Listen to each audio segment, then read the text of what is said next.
Hello everyone, তোমরা সবাই কেমন আছো? আশা করছি তোমরা যে যেখান থেকে আমার ভিডিওটি দেখছো সবাই ভালো আছো। আর আমিও না তোমাদের ভালোবাসায় ও আমার ভগবানের আশীর্বাদে বেশ ভালোই আছি। আমি প্রিয়াঙ্কা, আমার এই ছোট্ট চ্যানেলে নতুন একটি ব্লগে তোমাদের জানাই অনেক অনেক শুভেচ্ছা ও ভালোবাসা। আজকের মঙ্গলবার বিশ্বকর্মা পুজো, তোমরা সকলেই তো জানো। তো আমি এই মাত্র ভিডিওটি স্টার্ট করলাম। আশা করি আজকের ভিডিওটা তোমাদের ভালো লাগবে। যারা যারা আমার ভিডিওটি দেখছো প্লিজ কেউ ভিডিওটি স্কিপ না করে কন্টিনিউ দেখতে থাকো এবং আমার সঙ্গে থাকো।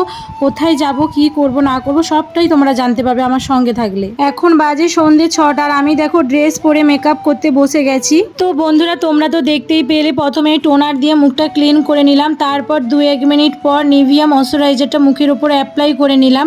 আর এই ময়শ্চারাইজারটা শীতকাল গ্রীষ্মকাল সব সময় অ্যাপ্লাই করা যায়, তো আমি এটাই ইউজ করি, আমার ভালো লাগে। তোমরা যে ব্র্যান্ডেডের ময়শ্চারাইজার ইউজ করো সেটাই অ্যাপ্লাই করে নেবে। আর আমি দেখো ময়শ্চারাইজার ইউজ করার 2-1 মিনিট পর ফাউন্ডেশনটা অ্যাপ্লাই করে নিলাম। তো আমার হাতে বেশি সময় নেই বলে আমি আর ব্লেন্ডার দিয়ে ব্লেন্ড না করে হাত দিয়ে ঘষে নিলাম। তো তোমরা জানো আমার মতো আবার হাত দিয়ে ঘষে নিও না, ব্লেন্ডার দিয়ে ব্লেন্ড করে নিও। আমি ফিটমির ফাউন্ডেশনটা ইউজ করি, তো তোমরা যে ব্র্যান্ডেডের ফাউন্ডেশন ইউজ করো সেটাই অ্যাপ্লাই করে নিও। তারপর দেখো ফাউন্ডেশন অ্যাপ্লাই করার পর আস্তে আস্তে আমি পাউডার দিয়ে সেট করে নিলাম মেকআপটা। আমি ল্যাকমির লুজ পাউডারটা ইউজ করি, তো তোমরা যে ব্র্যান্ডেডের পাউডার ইউজ করো সেটাই ইউজ করে নেবে। আমি কিন্তু ফাউন্ডেশনের আগে প্রাইমার ইউজ করিনি, কারণ 2-1 ঘন্টার জন্য যাব, প্রাইমার না ইউজ করলেও কোনো সমস্যা নেই। আর লং লাস্টিংয়ের জন্যই প্রাইমারটা অ্যাপ্লাই করা হয়, যাতে মুখ থেকে, যাতে লোমকূপের গলা থেকে যাতে ঘামটা না বেরোয়। তো আমি 2-1 ঘন্টার জন্য যাব, এটা তো আমার অনেকক্ষণ স্টে করবে এমন তো কোনো ব্যাপার নয়। তো আমি সেই জন্য ভাবলাম প্রাইমার না ইউজ করলেও কোনো সমস্যা নেই। তো সেইভাবে আমি প্রাইমারটা ইউজ করলাম না। তা বলি যে তোমরা ইউজ করবে না এমন কোনো ব্যাপার না, তোমরা কিন্তু ইউজ করবে। আর কি বলো তো বন্ধুরা, প্রাইমারটা অ্যাকচুয়ালি ইউজ করা হয় কী জন্য জানো তো? প্রাইমারটা ইউজ করা হয় এই জন্য, মেকআপটা যাতে অনেক গ্লো হয় আর অনেকক্ষণ লং লাস্টিং করার জন্যই প্রাইমারটা ইউজ করা হয়। তো আমি 1 ঘন্টার জন্য যাব, সেই জন্যই আমি আর ইউজ করছি না। আর সেলফ মেকআপে প্রাইমার না ইউজ করলেও কোনো সমস্যা হবে না সেরকম। আর পার্টি মেকআপ বলো, আরও অন্যান্য যে মেকআপ রয়েছে, তোমাকে তো প্রাইমার একদম মাস্ট ইউজ করতেই হবে। তারপর দেখো আমি আইব্রোটা সেট করে নিচ্ছিলাম। আমি আইব্রো করার জন্য আর কোনো জেল কাজল লাগাইনি, এমনি আইব্রো পেন্সিলই ইউজ করলাম। আর সেলফ মেকআপে জেল কাজল অ্যাপ্লাই করতে লাগে না, এমনি যে তোমার শ্যাডো প্যালেটের ব্রাউন সেটটা রয়েছে না, ওই সেটটা দিয়েই করলে ভালোই লাগে। তারপর তো দেখতেই পেলে আইলাইনারটা পরে নিলাম। আর আইলাইনার পরতে না আমার অনেকক্ষণ সময় লাগে, তো আমি অফ ক্যামেরায় আইলাইনারটা পরে নিলাম। আইলাইনার পরার ভিডিওটা আর আমি তোমাদেরকে দেখাতে পারলাম না। তারপর তো তোমরা দেখতেই পেলে আমি মাইবেলিনের মাস্কারাটা ইউজ করে নিলাম। তারপর আমি স্টেপ বাই স্টেপ আস্তে আস্তে সব কিছু পরে নিলাম। মাস্কারা পরার পর লিপস্টিকটা পরে নিলাম, আর সবার শেষে কাজলটা পরলাম, কারণ কাজল পরলে চোখ থেকে জল বেরোয় প্রচুর, সেই কারণে কাজলটা লাস্টেই পরলাম আমি। আর সব সময় মেকআপও করলে আমি কাজল সবার শেষেই পরি। এই হলো আমার সেলফ মেকআপের টিউটোরিয়াল। তো তোমাদের মেকআপটা কেমন লাগলো প্লিজ কমেন্ট করে জানিও। আর কেউ কিন্তু ভিডিওটা স্কিপ না করে পুরো ভিডিওটি আমার কন্টিনিউ দেখতে থাকো, দেখবে আশা করি তোমাদের খুব ভালোই লাগবে আজকের এই ভিডিওটা। তো বন্ধুরা আমার তো সবে মেকআপটা কমপ্লিট হলো, এবার তো আমার চুল বাঁধার পালা।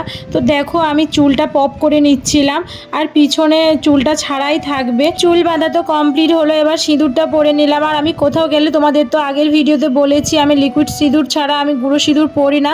যারা আমার আগের ভিডিও দেখেছো তারাই একমাত্র জানবে। তো দেখো আমি সিঁদুরটা পরে নিলাম, তারপর একটা টিপ পরে নিলাম। আস্তে আস্তে টেলকম চিরুনি দিয়ে পপটা একটু সাইজ করে নিলাম, যেখানে যেখানে নিচু হয়ে গিয়েছিল। আমি এত তাড়াহুড়ো করছি কেন বলো তো বন্ধুরা, আমার একটা বান্ধবী ওখানে দাঁড়িয়ে রয়েছে, তো আমাকে ফোন করছে বারবার, সেই কারণেই আমি এত তাড়াহুড়ো করে মেকআপটা করছি। তোমাদের তো বললাম আমি সন্ধ্যে 6টা থেকে রেডি হচ্ছি, আর এখন বাজে তোমার সন্ধ্যে 7টা।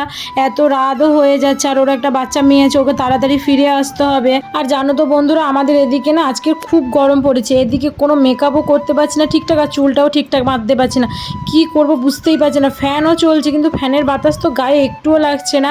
আর এত তাড়াহুড়োর মধ্যে, এত কম সময়ের মধ্যে কি আর সব কিছু মেকআপ এত তাড়াতাড়ি করা যায়? হ্যাঁ, আরেকটা কথা বলি তোমাদের, আমি যে জামাটা কাটাতে দিয়ে এসেছিলাম, তোমাদের তো আগের ভিডিওতে বললাম, যারা যারা আমার আগের ভিডিও দেখেছো তারাই একমাত্র জানবে। তো জামাটা বললাম না যে তোমাদের দাদাভাই সকালে নিয়ে আসতে যাবে, তো সকালে তোমাদের দাদাভাই গিয়েছিল জামাটা নিয়ে আসতে, তো জামাটা তখনও পর্যন্ত কাটানো হয়নি। তো কি করব, আমার তো জামাটা না কাটানোর কথা শুনে খুব তো রাগ ধরলো, তো কী করবো, রাগ ধরার তো আর কোনো করলেও তো আর কিছু করার নেই না। তো দেখো আমি সোনার কানেরটা যে আমার কানে পড়া ছিল সেটা খুলে নিলাম। আর আগের দিন যে তোমাদের দেখিয়েছিলাম ভিডিওতে যে কানেরটা নিয়েছিলাম পরবো বলে, তো সেই জামাটা তো কাটানো হয়নি, তো কী হয়েছে এই জামাটার সাথে ওই কানেরটাও যাচ্ছে। তো এই জামাটার সাথে আমি ওই কানেরটাও পরে নিলাম, দেখি ভালোও লাগছে। তারপর দেখো আমি শ্যাডোটা পরতে ভুলে গিয়েছিলাম, ও হালকা করে একটু শ্যাডোটা পরে নিচ্ছিলাম। আমি একটু হালকা ব্রাউন কালারের শ্যাডোটা লাগিয়ে নিলাম। তো দেখো আমার তো শ্যাডো লাগানো কমপ্লিট হয়ে গেল, পুরো ফাইনাল লুক আমার কমপ্লিট। এবার দেখা হচ্ছে পুরো গাড়িতে উঠে তোমাদের। তো দেখো ফাইনালি আমি টোটো গাড়িতে উঠেও পড়েছি। রাস্তায় গাড়ির মধ্যে আস্তে আস্তে আমি আর কোনো ভিডিও তোমাদের সাথে শেয়ার করতে পারিনি, কারণ আমি নিজেই ঠিক করে গাড়িতে বসতে পারিনি, তো জ্যাম। তারপরে আমি কি করে তোমাদের সাথে ভিডিও শেয়ার করব বলো। তারপর দেখো আমি যেখানে আসার কথা বলেছিলাম সেখানে একেবারে এসেই তোমাদের সামনে এলাম। আর তোমরা তো দেখলেই আমার বান্ধবীকে আমার পাশে ছিল। এই জায়গাটার নাম হচ্ছে গঙ্গাসাগর কচুবেড়া। তোমরা যদি কেউ এই জায়গাটা চেনে থাকো প্লিজ কমেন্ট করে জানাবে। আমরা তো এখানে এসেছি বিশ্বকর্মা মেলাতে, আরেকটা কারণে এসেছি, এখানটায় কিন্তু মনসা পুজোর বড় ভাসান হয়। তোমরা তো জানো বিশ্বকর্মা পুজোর আগের দিন মনসা পুজো হয়। আর সামনেই কচুবেড়িয়া ঘাটে নদী রয়েছে ওখানে, তো ওখানটায় সব ঠাকুরগুলো এখানটায় আসে, এখানটায় ভাসানো হয়। প্রচুর বড় মানে মেলাটা হয় আর কি। তারপর দেখতেই তো পেলে তোমরা প্যান্ডেলটা, সোজা চলে আসলাম মন্দিরের ভিতরে। তো তোমরা দেখতেই পাচ্ছ বিশ্বকর্মা ঠাকুর দর্শন করলাম আমরা। এবার আমরা যাব সোজা নদীর ধারে। তো তোমরা দেখতেই পাচ্ছ কত লোক রয়েছে, আর এখানে নদীর ধারে প্রচুর পুলিশও দাঁড়িয়ে রয়েছে, কারণ নদীতে তো জোয়ার বাড়ছে, যেহেতু লোক বাচ্চা কাচ্চা অনেক রয়েছে, তো পুলিশ তো থাকতেই হবে, না হলে তো আবার কোথায় অঘটন ঘটিয়ে সব বসবে তারও তো ঠিক নেই। তারপর নদীর ধারে তো অনেক ঘোরাঘুরি হলো, অনেক রিলসও হলো। তারপর দেখো যে ভাসানের কথা তোমাদের বলেছিলাম, তো সেখানটাই চলে এসেছি আমরা।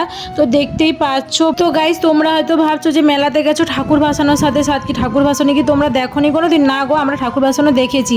এখানটায় দেখার বলতে মানে কিছু মানে সাগরদ্বীপের বেশিরভাগ জায়গার ঠাকুর এখানটাই ভাসাতে আসে, সব বড় বড় সব বক্স মানে কম্পিটিশান হয় আর কি। তো সেটাই দেখতেছিলাম, এক জায়গায় গোল হয়ে যতগুলো বক্স মানে ঠাকুর নিয়ে সব বক্স নিয়ে আসে, সবাই এক জায়গায় বলে বক্সের কম্পিটিশান হয় আর কি, বক্স বাজানো। তো সেটাই আমরা দেখতে এসেছি এখানটায়, ওটাই দেখতে সবাই আসে।